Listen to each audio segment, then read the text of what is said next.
अस्सलाम वालेकुम स्टूडेंट्स। तो स्टूडेंट्स आज का जो हमारा जो टॉपिक है वो है सेल वाल। तो सेल वाल जो है वो कहाँ कहाँ पर पाई जाती है। अमूमन तौर पर सेल वाल जो है वो आउटर मोस्ट बाउंड्री है किसके अंदर, प्लांट्स सेल्स के अंदर। अमूमन तौर पर जो सेल वाल जो होती है वो किस में पाई जाती है, प्लांट्स के अंदर एक आउटर मोस्ट बाउंड्री है। अमूमन तौर पर जो सेल वाल जो है वो प्रोटोप्लास्ट, कोई भी सेल का जो लिविंग कंटेंट जो होता है उसकी सिक्रेशन से बनती है। तो उसमें हम देखते हैं कि उसकी कंपोजिशन होती हैं। सेल वाल जो होती है एक्सपोर्टिव होती है, कि सेल वाल जो होती है अमूमन तौर पर उसकी कुछ कंपोजिशन में उसका जो सहारा जो होता है वो कौन कौन चीज़ों का होता है। अमूमन तौर पर सेल वाल की जो कंपोजिशन जो होती है उसमें जो फर्स्ट आउटर मोस्ट जो बाउंड्री जो होती है उसे हम नाम देते हैं प्राइमरी वाल का। प्राइमरी वाल के अंदर अमूमन तौर पर सेलुलोज, पैक्टिन और क्या होता है उसके अंदर हेमिसेलुलोज मौजूद होता है। इसको अगर आप ऐसे याद ना तो सीपीएच, अगर आप सीपीएच अगर आपको याद होगा वर्ड, तो सीपीएच के जरिए आप इन चीजों को इजीली क्या कर सकते हैं, याद रख सकते हैं। दूसरी चीज जो होती है मिडल लैमेला। मिडल लैमेला जो होती है बज़ाहिर वही उसकी क्या है, एक आउटर मोस्ट बाउंड्री होती है प्राइमरी सेल वाल से आखिर में सेकेंडरी से। तो उसकी जो कंपोजिशन जो होती है वो होती है कैल्शियम पैक्लेट और हेमी सेलुलोज, दो चीजें जो होती हैं वो उसके अंदर पाई जाती हैं।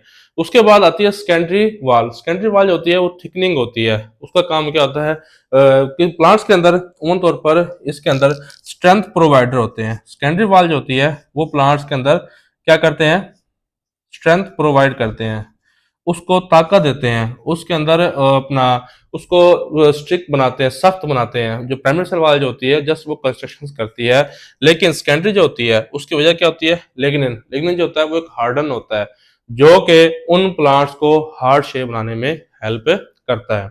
इसके अलावा कहता है कि प्लांट्स के अगर हम अकोरेंस पढ़ें तो अमूमन तौर पर सेल वाल की जो अकोरेंस जो होती है वो किस किस में पाई जाती है, प्लांट्स में, फंगी में, बैक्टीरिया में, और भी बहुत सारी चीजें हैं। प्लांट्स के अंदर अमूमन तौर पर जो सेल वाल जो होती है वो किस चीज की बनी होती है, अभी हमने पढ़ा।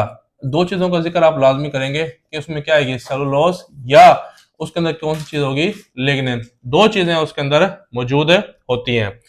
फंगी की जो सेल वाल जो होती है, पहले फंगी को प्लांट्स में रखा गया था लेकिन बाद में उनको चेंज कर दिया गया था।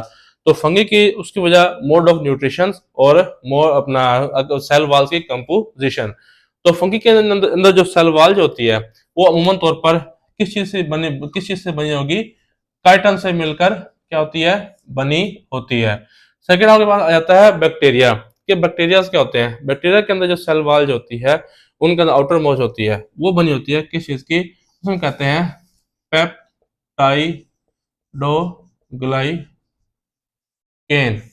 जो पेप्टाइडोग्लाइकेन जो होते हैं वो अमूमन तौर पर दो चीजों का कॉम्बिनेशन है। उस कॉम्बिनेशन को हम यहाँ पर लिखते भी हैं, नंबर 1 पे आप लिखते हैं उसके अंदर अमाइनो एसिड्स एंड क्या कहते हैं उसको आप लिखते हैं शुगर का नाम उसे आप देते हैं। तो ये वो है जो सेल वाल उनके अंदर मौजूद है। तो एक सेल वाल की जो प्रोटोप्लाज्म जो लिविंग कंटेंट जो होता है जो मौजूद है, यही सेल वाल के अंदर एक वेसिकल जनरेट करता है और उसके बाद इनके दरमियान में इस तरह एक सेल वाल बन जाती है। उमूमन तौर पर प्लांट्स की जो सेल वाल जो होती है इनके सेंटर्स के अंदर कुछ स्पॉट्स क्या होते हैं, यहाँ पर मौजूद होते हैं। आप एक लगा लें, दो स्पॉट्स बना लें, तो जिसके जरिए क्या करते हैं ये सेल्स इन मकामात के ऊपर एक्सचेंज ऑफ मटेरियल्स करते हैं, एक सेल से दूसरा चीज, दूसरे सेल में। तो इस चीज को आप नाम देते हैं किस चीज का, प्लाज्मोडेस्माटा का आप क्या करते हैं नाम, कि एक ऐसा चीज है जो कि प्लांट्स के आउटर मोस्ट वॉल्स के अंदर क्या होती है, मौजूद होती है, और उसके जरिए आप क्या करते हैं एक सेल से दूसरे सेल्स के अंदर आप क्या कर रहे होते हैं, एक्सचेंज ऑफ मटेरियल्स। तो ये एक शेप बनाई गई है। इस शेप में आप देख सकते हैं कि उसका जो लिविंग कॉन्टैक्ट जो सेल के बिल्कुल सेंटर्स के अंदर मौजूद है उसे हम क्या नाम देते हैं किस चीज का, प्रोटोप्लास्ट का। उसके साथ जो अटैचमेंट जो वाल्स की है उसे हम नाम देते हैं किस चीज का, प्राइमरी वाल का। और उसी के साथ जो अटैचमेंट जो होती है वो किस चीज की होगी, सेकेंडरी वाल। लेकिन जो इनको आउटर मोस्ट कंप्लीटली कवर करती है वो कौन सी चीज होती है, उसे हम नाम देते हैं किस चीज का, मिडल लैमिला का। तो इसके अलावा इसके मजीद फंक्शंस भी हैं कि जो सेल वाल जो होती है वो कौन कौन सा काम कर सकती है। तो सेल वाल अमूमन तौर पर क्या होती है, शेप प्रोवाइडर है। अगर इस सेल्स की जो आपको जो शक्ल नजर आ रही है, शेप नजर आ रही है, उसकी वजह क्या होती है? Cell wall. इसके अलावा कहता है कि ये एक सेल को हार्ड और रिजिड स्ट्रक्चर जो होती है वो मुहैया करती है। इसके अलावा कहता है कि help in the apoplast pathway, water का एक ऐसा पाथवे जो होता है जो कि इन सेल्स को प्लाज्मोलाइसिस इन चीजों से उन्हें क्या करता है? बचाता है। तो इन चीजों को हम सेकेंडरी में पढ़ेंगे।